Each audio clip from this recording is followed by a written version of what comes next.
Please state your message.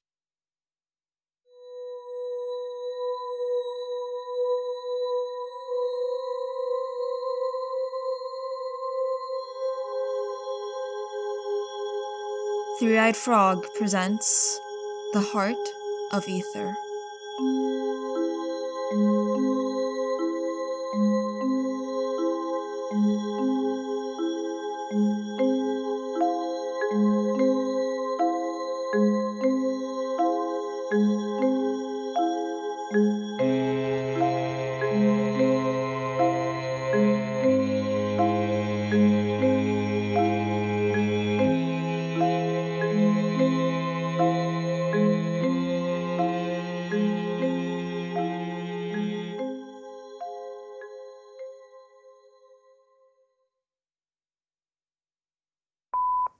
I'm backing up the recordings onto my laptop. It's tedious, but it's better to be safe than sorry. I mean, even if I don't use them, they have sentimental value, I guess. Plus, at least one of them has proof of the creature I ran into. Folk. The hell kind of name is that? Actually, no, it's hardly even a name at all. I'm not even sure if what I saw was a forest folk or if the folk are something else entirely. I've been thinking about it a lot. The book Phoebe lent me obviously gave me more questions than answers. It does imply that there are more types of monsters in this world, more things like the folk, but not exactly. I don't want to think too hard about it. You know, maybe, just maybe, if Dorothy Wood hadn't been so cryptic, we would have tangible answers. Until we figure out what the hell she's saying, though, it's as good as a dead end. It's kind of nice to go through old recordings like this. I don't remember what most of these are about. Like this one, for example. It's one of the earliest ones. I think it's about... Actually, I don't remember. Let's see. Is it on? Yes, it's on. Isn't there something about recording therapy sessions? Is this, I don't know, illegal? The rules are different if I'm the one recording. Technically, I can choose whether or not I allow you to record, but you can do whatever you wish with the recording afterwards. Right. Whenever you're ready, Irene. Talk to Rose like you usually do. Well, it's weird doing it when there's someone watching. We don't have to do it if you're not comfortable. I just want to see what you do when you record like this, since it seems to be helping you a lot. I'm fine doing it, just... Give me a second. Hello, Rose. I hope you're having a good day, wherever you ended up. I don't know where that is exactly. Still, no matter where it is, I hope you're happy there. I'm still thinking about you constantly. Maybe if I think hard enough, my thoughts will get through and you'll hear me. I miss you. Always do. What? You're staring at me. You know you don't have to talk about how she's gone, right? What do you mean? I'm sure that if Rose was with us, she would love to hear about how you're doing. Oh. Okay. Sure. I'm going to move into my dorm in about a month. Still going to University of Washington like I planned. As of right now, I'm still set to be an English major, but I don't know if I'll see it through to the end. Lots of people change their major partway through, or so I've heard. Your Aunt Ella came by to visit today, by the way. She brought me some Tupperware to use when I'm in college. Rose's aunts sound nice. They are. Lucy's cool too, but she had to watch their son, so she wasn't there. Rose was supposed to move in with them when she went to New York for college. So you've told me. You're staying in touch with the two of them, though? Well, yeah, I mean, they're the only people I have left who are connected to Rose besides her mom, who I would rather not speak to. I see. Are you looking forward to college, Irene? I think so. Maybe. It will definitely give me something to do, if nothing else. Well, that and lots of debt, but that's neither here nor there. Maybe it could help you take your mind off of Rose. I don't want to stop thinking about Rose. Oh, okay, I don't want to just move on with my life as if she was just a bad ex. She was such a big part of my future. Now I probably have to live through that future without her there. Do you expect me to just be able to forget about her when I go to college? Because sometimes it really seems like you're just trying to make me... Irene, calm down. Take some deep breaths. I don't want you to forget about Rose. I've said that before. No matter what you do, I believe she's going to follow you everywhere you go for the rest of your life. That's okay. What I want to do is get you to a place where the thought of her isn't weighing you down. You can still have a happy and fulfilling life even without her there. Yeah. Yeah, I guess you're right. It's okay to take all the time you need to mourn. Just make sure it's not preventing you from living your own life. Sure. I'm going to turn this off now. Understood. Any last words you'd like to say to her? I love you, Rose. So much.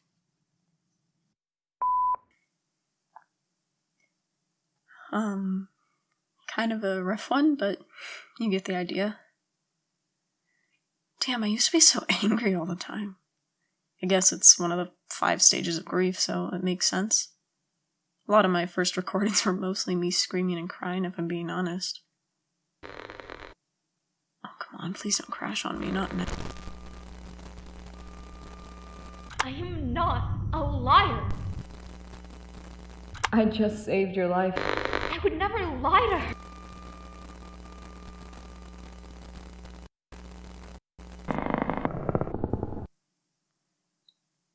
Okay, I guess it's fixed.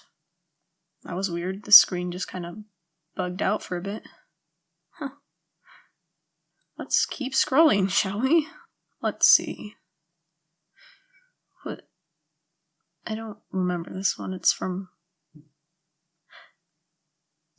before it happened. Did I ever record anything before the incident? Yes, I did. I guess there's nothing else to do but play it.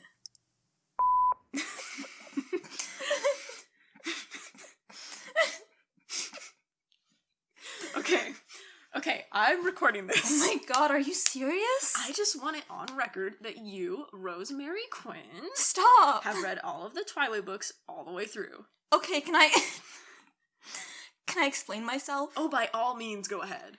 It's just, I was at my aunt's house over the summer, like freshman year, and there was nothing to do. I mean, absolutely nothing. Okay, but surely you had something better than those god-awful books. I wish I had. I wouldn't have done it if I had literally anything else.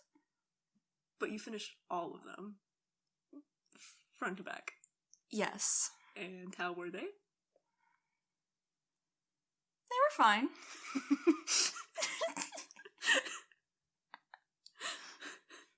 Don't get me wrong. The writing was questionable at best, but if nothing else, they were entertaining. Mm-hmm, sure. Did you side with Edward or Jacob? Actually, I hated both of them. My favorite character was Alice. She's the one everyone thinks is gay, right? That checks out. Shut up. Not a chance, I swear. I'm never letting you live this down. Seriously? But I never told anyone which anime character you had a crush on in middle school. That is forbidden knowledge, Rose. God, don't even utter the name.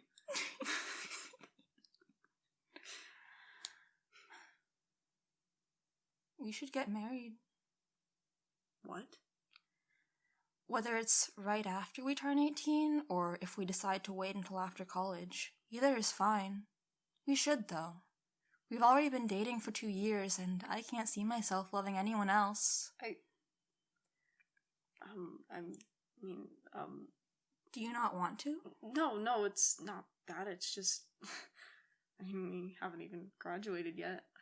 Aren't we a bit, I don't know, young? We're practically adults, aren't we? I'm turning 18 this month.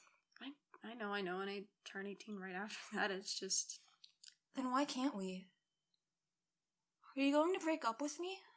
No, I'm not, I promise. I love you more than anyone or anything, Rose. I do.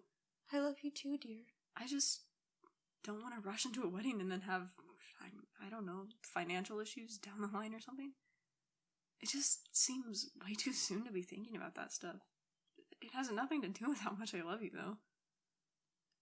Oh. Alright. It's not a no, though. It's just not yet. You'll think about it, though? I will. Come here.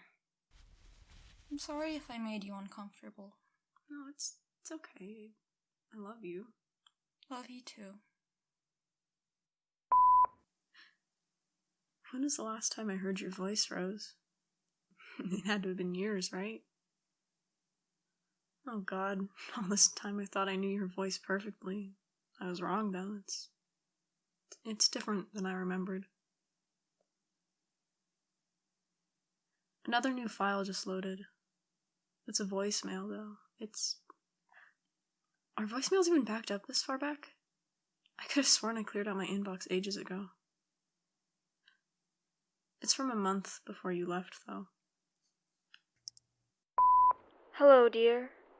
I'm sorry to call you so late. I know you're likely asleep by now, and if you are, then you deserve the rest. Today was pretty eventful after all. I guess that's part of why I called. Thank you for today. It was the best birthday I could have asked for. Except for when I got home and my mom scolded me because apparently not only did I violate my non-existent curfew, but I forgot to clean up my art supplies before I left. It's been a while since I've seen her get so mad she gets red in the face.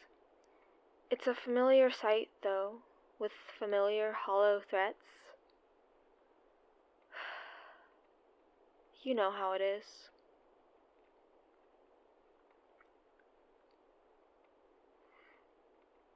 I'm a bit better now. I think she's finally gone to bed. I'm sitting on my roof again, looking at the stars. There aren't many so close to the city. If I had a quarter for every time I wished on a helicopter, I might have enough money to leave, once and for all. I've been thinking about it a lot. Some days I'm inches away from packing a suitcase and running away. It's such a romantic concept, I think. Driving off into the horizon with only one bag, blasting music, knowing that the chains that have held you for so long have finally fallen away. I know it's not that simple, and I promised my aunts I would go to school in New York, but it's still a tempting offer. I mean, I've been saving up birthday money since I was a kid, and I know it was supposed to go to college, but I'm still the one with access to it. I could do whatever I want. If I do run away, you're invited to come with me. You're the first person I'd tell. Of course you are. Maybe then we can get married, too. I'm sorry. I wouldn't pressure you to do it. I've just been thinking about it a lot. Just imagine the two of us versus the world. I wouldn't mind. After all, you're really the only person I need. Think about it, maybe? Goodbye, dearest. I love you.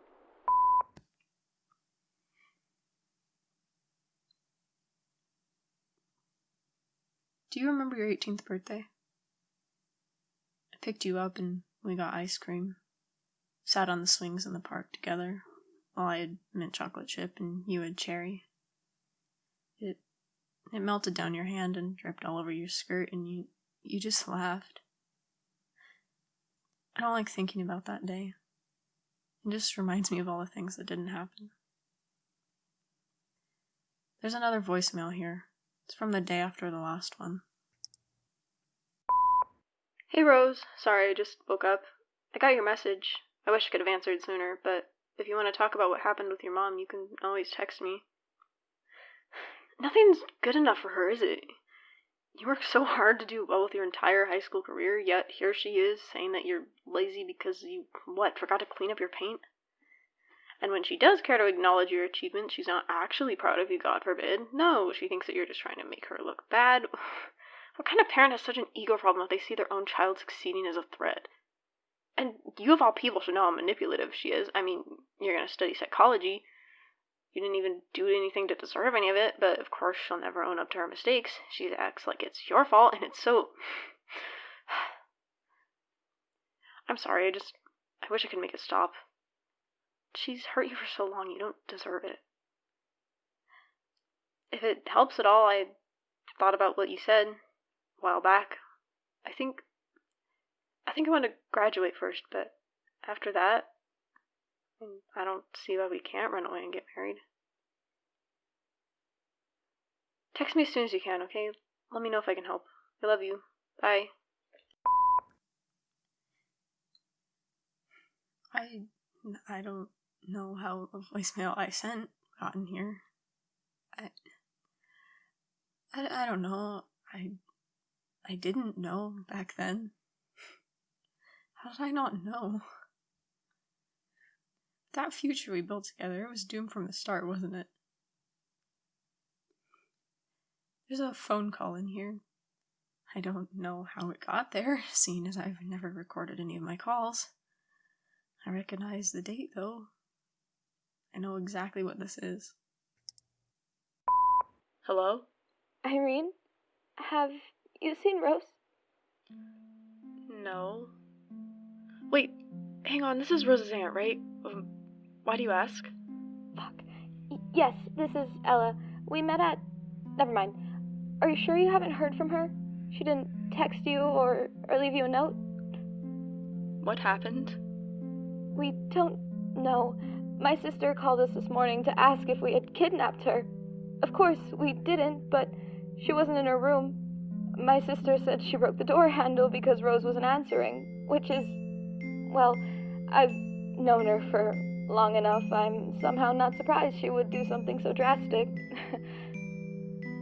Lucy and I are worried sick, though. And my sister is acting weird.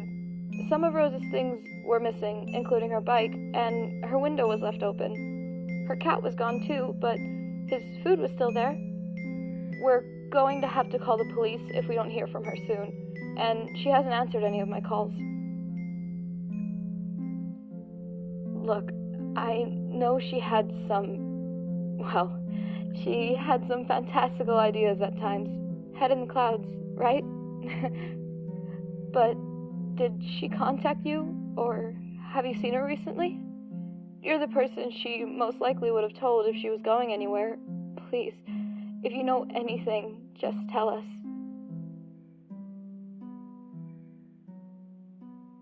Irene, are you... Today's quote is, "Sometimes people leave you halfway through the wood. Others may deceive you, you decide what's good. You decide alone, but no one is alone." Stephen Sondheim, Into the Woods, 1987.